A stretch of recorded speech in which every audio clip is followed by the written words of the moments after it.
Bagi kamu yang sedang mencari pekerjaan dan baru saja lulus dari Fakultas Pertanian atau sudah lulus tapi masih memburu ujian masuk pegawai PNS untuk Kementerian Pertanian, pasti sudah menjadi bocoran berapa sih besaran gaji yang bisa diterima jika diterima sebagai ASN di Kementerian Pertanian. Penasaran? Tonton videonya sampai selesai ya.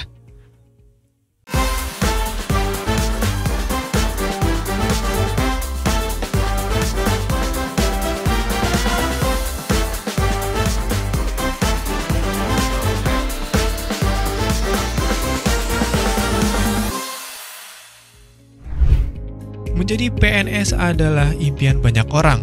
Tentu saja salah satu alasannya yaitu karena gaji PNS dan tunjangannya cukup menggiurkan. Meski begitu, gaji besar tidak langsung diperoleh dalam waktu singkat. Ada berbagai faktor yang memengaruhinya, seperti tingkat pendidikan, masa kerja, jabatan, dan lain sebagainya. Jika kamu ingin tahu lebih lanjut mengenai berapa gaji PNS golongan 3A dan golongan lainnya, seperti diketahui bahwa Kementerian Pertanian mengonfirmasi penambahan pagu anggaran sebesar 76,6 miliar rupiah pada 2024 usai kenaikan gaji 8% sejumlah PNS. Total pagu anggaran Kementan pada 2024 merangkak menjadi 14,73 triliun rupiah.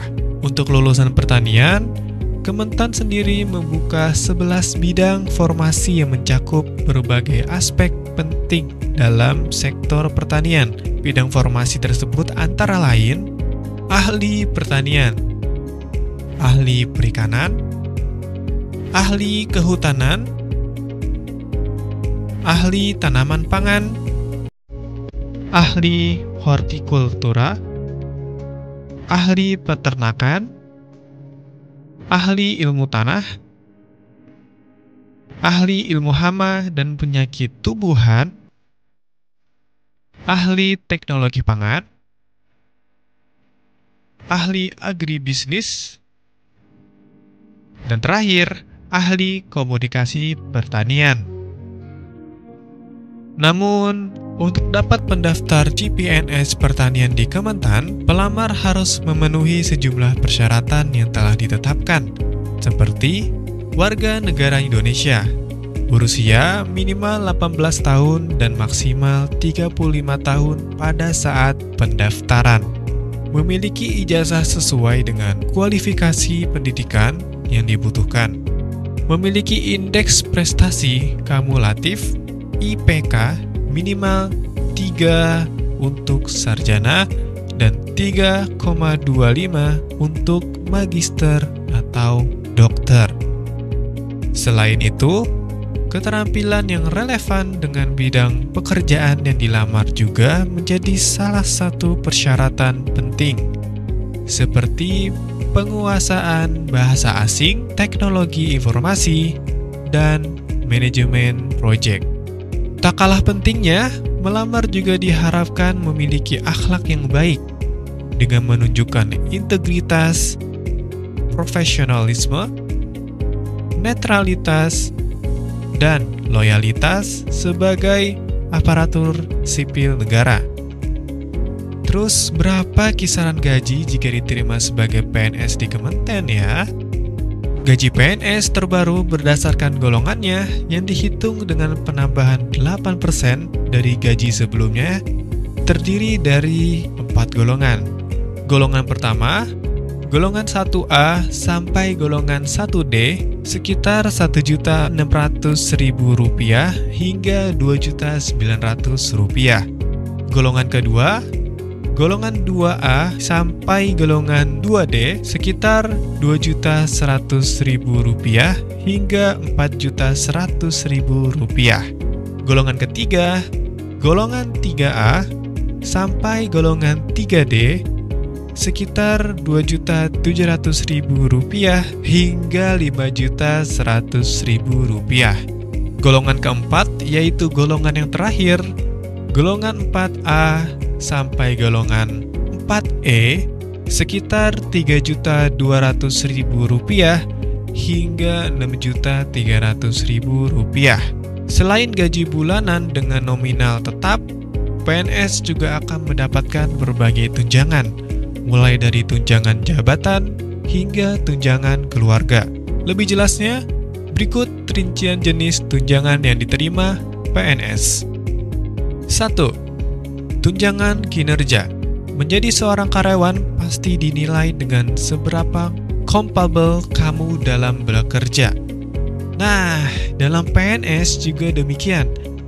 Dan kamu juga akan mendapatkan tunjangan yang disebut tukin atau tunjangan kinerja.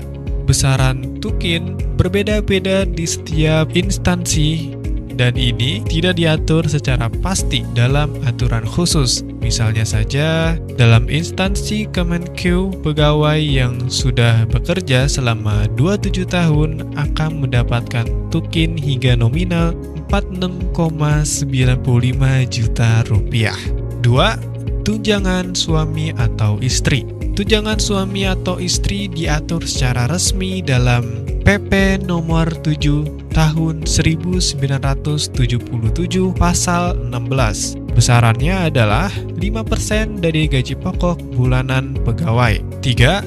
Tunjangan anak. Tunjangan tanggungan untuk setiap pegawai negeri sipil hanya didapatkan oleh pegawai yang memiliki anak berumur di bawah 18 tahun dan belum menikah.